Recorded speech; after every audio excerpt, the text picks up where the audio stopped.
অভিভাবকদের ক্ষেত্রে এটা জানা খুবই জরুরি যে প্রত্যেকটা বাচ্চাদের ক্ষেত্রে ভ্যাকসিনেশনের উপযোগিতা হচ্ছে তাদের বড় হওয়ার এক ইম্পর্টেন্ট স্টেপ। আমাদের বিভিন্ন ধরনের যে স্টাডি আমরা দেখেছি সেখানে বলছে যে একটা বাচ্চার যদি ভ্যাকসিনেশন ঠিকঠাক না করা হয় তাহলে বাচ্চাদের যে ইমিউন সিস্টেম রয়েছে সেটি বাইরের যে বিভিন্ন ধরনের রোগ প্রতিরোধ করার ক্ষমতা সেটা তাদের ঠিকঠাক করে ডেভেলপ করছে না, যার ফলে কি হচ্ছে বাচ্চা প্রত্যেকটা ক্ষেত্রে অসুস্থ হয়ে পড়ছে এবং তাদের কিছু মারাত্মক রোগ যেমন যক্ষ্মা বা টিবি বা হেপাটাইটিস বি এইসব ক্ষেত্রে অনেক ধরনের কমপ্লিকেশন সাথে প্রস্তুত করছে আমাদের ইমার্জেন্সিতে। বাচ্চাদের কোনো কন্ট্রাইন্ডিকেশন রয়েছে বা কোনো বাচ্চার স্টেটাস সেভাবে মনিটরিং এর দরকার, তাহলে আমরা 15 ডেজ অবধি ডিলে করতে পারি। না হলে আমরা তিনটেই ভ্যাকসিন হেপাটাইটিস বি, বিসিজি এবং পোলিও একসাথেই দিয়ে দিই। ভ্যাকসিনেশনের উপযোগিতাটা সব থেকে বেশি rather than the side effect. সেক্ষেত্রে আমরা সেইভাবে মা বাবাদেরকে সেইভাবেই আরো আমরা ইন্সপায়ার করি যাতে প্রত্যেকটা বাচ্চাদের ভ্যাকসিনেশনটা অ্যাটলিস্ট তারা কমপ্লিট রাখেন। টিকাকরণ বা ভ্যাকসিনেশনের সাথে অটিজমের কোনো রিলেশন এখন অবধি কোনো টেক্সট বুকে পাওয়া যায়নি। নমস্কার, গৌরী দেবী হসপিটালস থেকে আমি মৌপ্রিয়া এবং আমাদের সঙ্গে আজ রয়েছেন assistant professor paediatric consultant doctor Sabyasachi Mukherjee. আপনাকে অনেক স্বাগত। নমস্কার। প্রত্যেকটা বাচ্চাদের ক্ষেত্রে ভ্যাকসিনেশন বা টিকাকরণ খুবই জরুরি। প্রথমত আমাদের বিভিন্ন ধরনের ভ্যাকসিন প্রিভেন্টেবল ডিজিজ যেগুলো আমরা ভ্যাকসিন দিয়ে প্রিভেন্ট করতে পারছি, ডেটা বলছে 70 to 80% of this kind of vaccine preventable diseases আমাদের বাচ্চাদের যে মৃত্যুর হার সেটা প্রচুর গুণ কমিয়ে এনেছে। যার জন্য কি হচ্ছে আমাদের সোসাইটিতে একটা বাচ্চাদের ভালো করে আউটলুক ডেভেলপ করছে এবং এই শিশু মৃত্যুর হার আগের থেকে অনেক হারে কমেছে। এবং এই ভ্যাকসিনেশন বা টিকাকরণের যে উপযোগিতা সেটার আজকালকার দিনে সব থেকে ইম্পর্টেন্ট। যেমন প্রত্যেকটা বাচ্চার ক্ষেত্রে গ্রোথ অ্যান্ড ডেভেলপমেন্ট ইম্পর্টেন্ট, ঠিক সেইভাবেই আমাদের বাচ্চাদের ওতপ্রোতভাবে জড়িত হচ্ছে ভ্যাকসিনেশন বা টিকাকরণ। প্রত্যেকটি বাচ্চা জন্মের পর থেকে আমরা 3টি ভ্যাকসিন দিয়ে থাকি। প্রথমত হচ্ছে হেপাটাইটিস বি, যেটা আমরা জন্মের 24 ঘন্টার মধ্যে দিয়ে দিই। দ্বিতীয়ত হচ্ছে বিসিজি বা টিবি রোগের জন্য, যেটা আমরা 1 মাস অবধি দিতে পারি, বাট আমরা চেষ্টা করি যখন আমরা হেপাটাইটিস বিটা দিচ্ছি তখনই বিসিজি ভ্যাকসিনেশনটা বা টিবির ভ্যাকসিনেশনটা তার সাথে দিয়ে দেওয়ার জন্য। আর থার্ড ওয়ান হচ্ছে polio vaccine, oral polio vaccine বা যেটাকে আমরা বলছি ওপিভি 0 ডোজ, সেটাও আমরা একসাথে দিয়ে দিই যদি কিনা কোনো বাচ্চাদের কোনো কন্ট্রাইন্ডিকেশন রয়েছে বা কোনো বাচ্চার স্টেটাস সেভাবে মনিটরিং এর দরকার, তাহলে আমরা 15 ডেজ অবধি ডিলে করতে পারি। না হলে আমরা তিনটেই ভ্যাকসিন হেপাটাইটিস বি, বিসিজি এবং পোলিও একসাথেই দিয়ে দিই। প্রথমত বলি, প্রত্যেকটা টিকারই নিজেদের ইউটিলিটি এবং এফেক্ট রয়েছে। যেহেতু আমরা যেটা চেষ্টা করি যে hepatitis beta as soon as possible after birth দিয়ে দেওয়ার within 24 hours।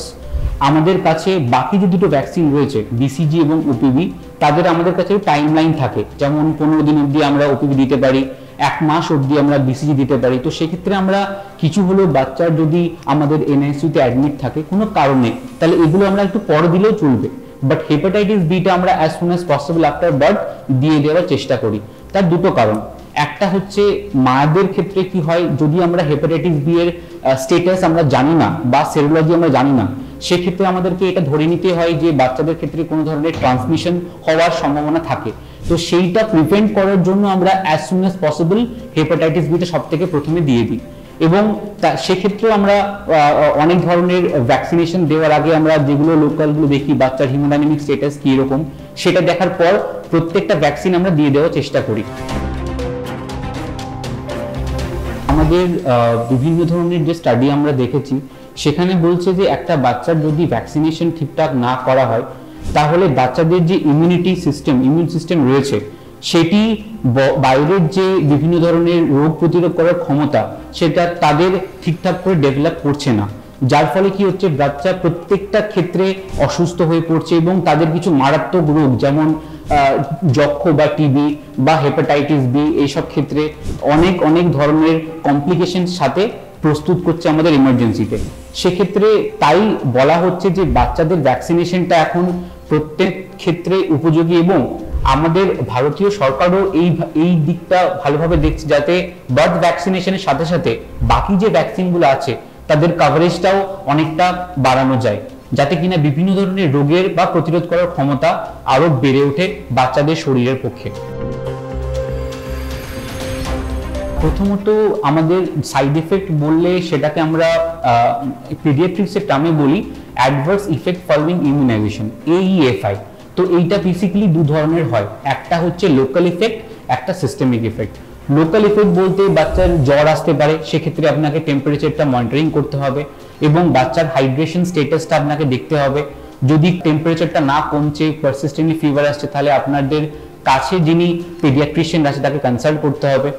এবং তার সাথে যদি কোনো সিস্টেমিক ডিজিজ হয়, যেমন ধরুন বাচ্চা একটু মুভমেন্ট করতে অসুবিধা হচ্ছে বা বাচ্চার খিঁচুনি হচ্ছে, সেক্ষেত্রে আপনাকে নিয়ারেস্ট হসপিটালে গিয়ে বাচ্চাকে ভর্তি করাতে হবে। বাট সেক্ষেত্রেও দেখা যাচ্ছে যে এই ধরনের যে লোকাল ইফেক্ট রয়েছে সেটাও easily manageable with proper care of the caretakers as well as the parents. এবং সিস্টেমিক যে ইফেক্টগুলো রয়েছে তাদের প্রপোর্শনটা অনেকটাই কম, লেস দ্যান 0.1%। সো ভ্যাকসিনেশনের উপযোগিতাটা সব থেকে বেশি rather than the side effect. সেক্ষেত্রে আমরা সেইভাবে মা বাবাদেরকে সেইভাবেই আরো আমরা ইন্সপায়ার করি যাতে প্রত্যেকটা বাচ্চাদের ভ্যাকসিনেশনটা অ্যাটলিস্ট তারা কমপ্লিট রাখেন। প্রথমত বলি যে টিকাকরণের ব্যাপারে অনেক ধরনের মিথস রয়েছে, যেমন পেরেন্টসের কাছে বাড়ির বাকি লোকেরা বলবে যে ভ্যাকসিনেশনের ক্ষেত্রে বাচ্চার এটা হতে সাইড এফেক্ট হতে পারে বা বাচ্চা আরো অনেক ধরনের শরীরে রোগে আক্রান্ত হতে পারে। বাট এটার জন্য মাঝে মাঝে তারা ভয় পান ভ্যাকসিনেশন সেন্টারে আসার জন্য। বাট আমরা এখন সেই ড্রাইভটা নিচ্ছি, that is called vaccination drive, যেখানে প্রত্যেক পেরেন্টসদেরকে ইন্সপায়ার করা হচ্ছে যে বাচ্চাদের নিয়ে ভ্যাকসিনেশন সেন্টারে আসার জন্য। তার দুটো কারণ, একটা হচ্ছে যে এই ধরনের যে ভ্যাকসিনেশন যদি মিস হয় তাহলে ঘাবড়াবার কোনো দরকার নেই। এটা আমরা পেরেন্টসদেরকে বোঝানোর চেষ্টা করছি। There is something called as vaccination drive or catch up vaccination. তো ভ্যাকসিনেশনের সময়টা যদি চলে যায় তারপরও আমরা ভ্যাকসিনেশন দিতে পারি, বাট সেটার টাইম শিডিউল এবং রেসপেক্টিভ ভ্যাকসিনের ক্ষেত্রে আলাদা রয়েছে। তো পেরেন্টসের ক্ষেত্রে এটাই আমার একটা মেসেজ যে কোনো তাড়াহুড়ো বা কোনো ঘাবড়ানোর দরকার নেই। আপনারা নিয়ারেস্ট যারা ভ্যাকসিনেশন সেন্টার রয়েছে বা কনসালটেন্ট পেডিয়াট্রিশিয়ান তাদের কাছে কনসাল্ট করুন এবং নিজেদের বাচ্চাদের ভ্যাকসিনগুলো ভালো করে দেওয়ানোর চেষ্টা করুন। মূলত আমাদের ভারতবর্ষে দু ধরনের ভ্যাকসিনেশন শিডিউল আমরা ফলো করি।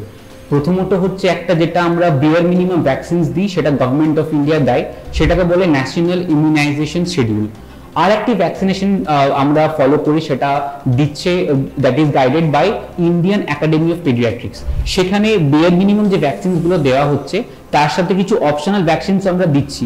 এই যে অপশনাল ভ্যাকসিনসের রোলগুলো এখন কোভিডের পর থেকে আরো বেশি করে আমাদের কাছে উপযোগী হয়ে উঠেছে। ফার্স্টে হচ্ছে ইনফ্লুয়েঞ্জা ভ্যাকসিন, সেটা আমরা বাচ্চাকে ফার্স্ট ডোজ এখন দিচ্ছি 6 মাসে, সেকেন্ড ডোজ দিচ্ছি 7 মাসে।